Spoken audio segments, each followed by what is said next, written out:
Interior design করার আগে এই তিনটি ভুল মোটেও করা যাবে না। নাম্বার 1, 3D ডিজাইন ছাড়া কাজ শুরু করা যাবে না। আমরা অনেকেই অল্প কিছু টাকা বাঁচানোর জন্য মিস্ত্রিদের পরামর্শে ইন্টারনেট থেকে ডিজাইন ডাউনলোড করে সে অনুযায়ী আমাদের বাসায় ইন্টেরিয়র করাতে যাই।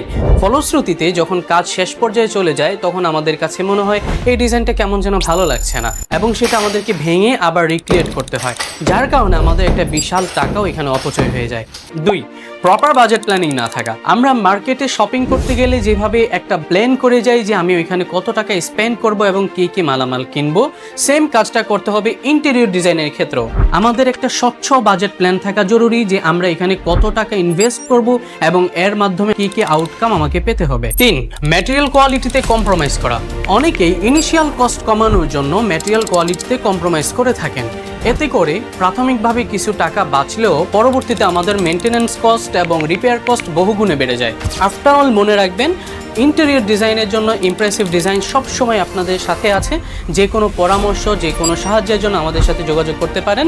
আমরা আপনাদের সাথে আছি একটি মাত্র ফোন কলের দূরত্বে।